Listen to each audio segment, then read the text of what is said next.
My name is Carol Downer. I'm an American feminist lawyer and a nonfiction author. Although most of you may not know me by name, I played a huge role in the women's health movement, leading the movements of self-help and women's true liberation. I have a wide range of activism under my belt, participating in the civil rights movement and local politics in the early 1960s. However, in 1969, I decided to switch my focus to women's health, leading me to join the women's liberation movement. In this movement, I joined a group in Los Angeles, California, which advocated to make abortion accessible to the public under California's liberalized abortion law.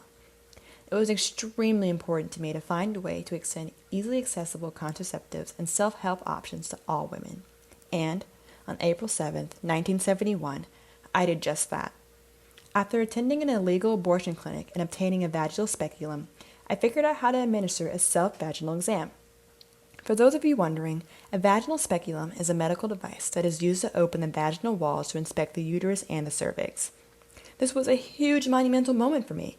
With this discovery, women who may not have access to proper facilities could check themselves for illnesses, abnormalities, and even complications. After sharing my discovery with my colleagues, my fellow activist Lorraine Rothman and I decided to travel across the United States with boxes of speculums to provide the tools for and educate women about self-vaginal exams.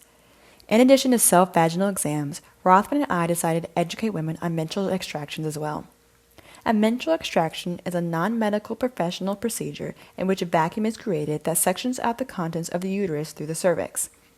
These procedures can be used as a form of self-abortion as well as menstrual cycle manipulation. With a menstrual extraction, women can lessen menstrual cramps, lighten their flow, or even completely avoid their periods altogether. Lorraine and I thought both of these self-help procedures were important to share with women because they enabled women to control their own reproduction during a time in which abortion, birth control, and fertility information were unavailable to the public. My work in women's health eventually led me to form the Feminist Women's Health Center, which later established the Women's Abortion Referral Service. This health center and referral service provided a variety of reproductive health services to women around the world. However, on September 20th, 1972, the center hit a bump in the road. Maya and Colleen Wilson's arrest in what is famously known as the Great Yogurt Conspiracy. The Board of Medical Examiners and Police Department raided our health center after gaining enough quote-unquote evidence for the case they had built against us. They believed that any woman who wished to examine her own sexual organs was probably a criminal. The raid resulted in the confiscation of a number of what they referred to as gynecological treasures, including a 50-foot extension cord, plastic speculums, syringes and cannulas used for menstrual extraction, samples of IUDs, birth control pills, diaphragms, a pie tin, a measuring cup, and a carton of strawberry yogurt. Warrants were issued for Maya and Colleen's arrests. Colleen charged with 11 offenses and me being charged with showing a patient how to examine her cervix and with recommending the application of yogurt to combat a vaginal yeast infection. Thankfully, after going to trial, I was acquitted. However, Colleen was not so lucky and pleaded guilty with fitting a woman with a diaphragm. Despite our minor setback, a year later in 1973, 60 days before the famous Supreme Court case that legalized abortion, Roe v. Wade, the Feminist Women's Health Center opened the first women-controlled abortion clinic. In 1974, after opening the first women-controlled abortion clinic, I ventured across seas to Europe where I shared my knowledge of self-help to the women of Europe. Later, in 1975, I went on to establish the Federation of Feminist Women's Health Centers. I formed this federation in order to aid in the opening of numerous women-controlled clinics across the country. Also, in this same year, I went to International Women's Year in Mexico City to share my knowledge of self-help with the women within that community.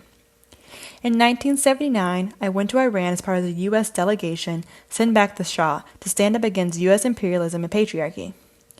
In addition to my activism, I have created, aided in the creation, as well as published many texts, including A New View of a Woman's Body, How to Stay Out the Gynecologist's Office, Women-Centered Pregnancy and Birth, A Woman's Book of Choices, Abortion, Menstrual Extraction, RU486.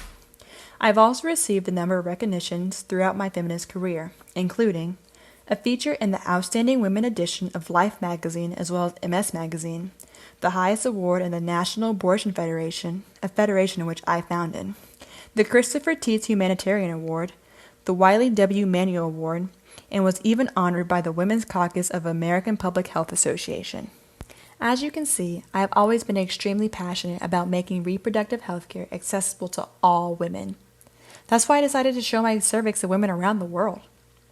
I believe all women should have access to reproductive health care, even if that means providing the tools for self-help to those who don't have immediate access to facilities.